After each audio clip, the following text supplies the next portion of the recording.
The colony ship Verdant Hope had been humanity's gamble, a one-way ticket to the Kepler 442 system, where 3 habitable worlds orbited a stable star.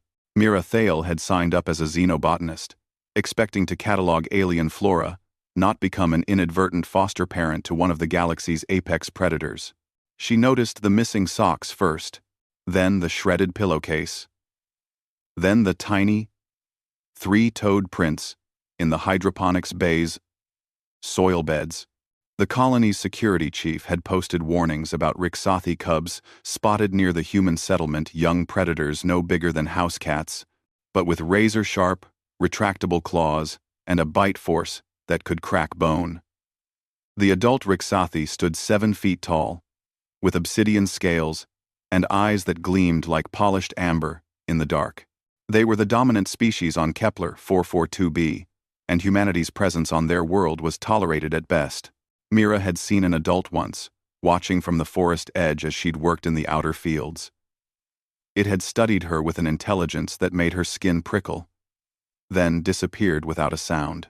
Now, as she stood in her small quarters aboard the grounded colonial vessel, staring at the laundry basket that definitely hadn't been breathing when she'd left that morning, Mira made a choice that would have horrified the security team.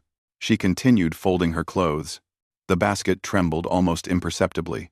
A tiny, chittering sound emerged from beneath her thermal shirts, the kind of sound that might have been a suppressed sneeze, or perhaps a predator cub trying very, very hard to remain hidden. "The blue shirt goes here," Mira said softly, speaking to no one in particular. She laid the garment atop the basket with exaggerated care, her movements slow and deliberate. "And the gray one? That needs rewashing. Soil stains from the garden." Another tiny sound. This one almost like a curious chirp.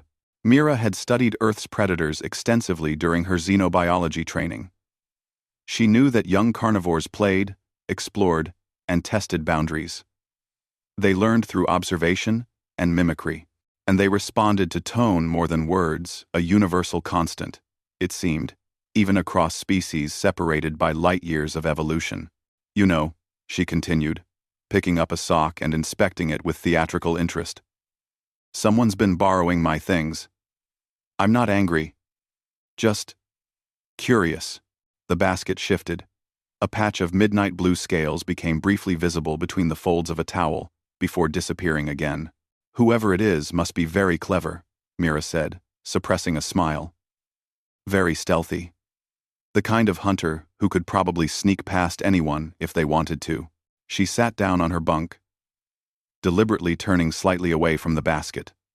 In her peripheral vision, she watched as a small, wedge-shaped head emerged from the laundry. 2 enormous amber eyes, each nearly as large as the cub's entire skull, blinked at her. The little Rixathi's scales were still soft, not yet hardened into the armor plating the adults wore. A ridge of tiny spines ran from its snout to the tip of its tail, which currently stuck straight up in what Mira recognized as a question mark of curiosity. "Hello, Kivi," she whispered. The name came unbidden, an old Earth word meaning hidden one that she'd read in a mythology text. The cub tilted its head, processing the sound. Then, with the confidence of a creature who'd decided this particular human was safe, it climbed fully out of the basket. Kivi was beautiful in the way all young predators were. Compact, efficient, designed for survival. Its paws were oversized for its body, promising a future of size and strength. But now, those paws padded silently across the floor, and the cub did something that made Mira's heart clench. It brought her the missing sock. The fabric was damp and slightly chewed, but Kivi dropped it at her feet with an unmistakable air of gift-giving. Then, the cub sat back on its haunches, tail swishing, waiting for approval? Recognition? Mira wasn't sure. "Thank you," she said seriously, accepting the sock as if it were a treasure. "This is very kind." Kivi chirped a sound of pure pleasure and immediately darted back to the laundry basket, disappearing into its depths. Over the following weeks, an unspoken agreement formed. Kivi would hide in increasingly obvious places: the laundry basket, behind the water recycler, under Mira's bunk, and Mira would go about her routines, narrating her actions in a gentle, continuous stream of consciousness. She never reached for the cub, never tried to touch or restrain. She simply coexisted. She learned that Kivi loved the smell of her soap, something lavender-based from Earth. She discovered that the cub's favorite game was pouncing on rolled socks that Mira would accidentally drop. She found that Kivi would curl up on her extra blanket and purr, an actual purr, deep and resonant, when Mira read aloud from her botanical journals. The other colonists noticed Mira's calm demeanor when Rixathi were spotted near the settlement. They noticed how she seemed unafraid during the tense negotiations with the adult Rixathi about territorial boundaries. What they didn't know was that she'd become fluent in the body language of trust, taught by a predator cub who'd chosen her laundry basket as a den. On the day the Rixathi delegation formally agreed to a mutual aid pact with the human colony, their leader, a scarred matriarch named Thexara, approached Mira specifically. The massive predator leaned down, her amber eyes searching, and rumbled something in her own language. The translator stuttered, then offered. She asks if you have seen a missing child. A daughter, lost 3 moon cycles ago. Mira's throat tightened.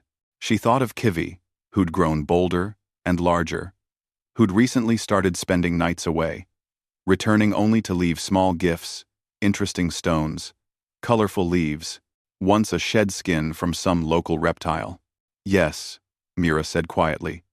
She's been safe, learning, growing strong. Thexara's eyes gleamed with something that might have been gratitude, or respect, perhaps both. You folded your fabric pelts around her, the matriarch said through the translator, bypassing the device's awkwardness with a directness that needed no interpretation. You made softness for claws. This is the way of a good teacher. That evening, Kivi appeared one last time in Mira's quarters. The cub was nearly twice the size now, her scales hardening, her eyes sharp with emerging intelligence. She climbed into the laundry basket, barely fitting anymore, and looked at Mira with an expression that felt like goodbye. Mira knelt down, finally allowing herself to reach out. She stroked the ridge of soft spines along Kivi's head, feeling the warmth of living scales, the rapid pulse of a young heart.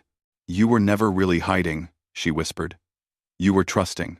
Kivi chirped once, a sound that held layers of meaning Mira was only beginning to understand, then bounded toward the door.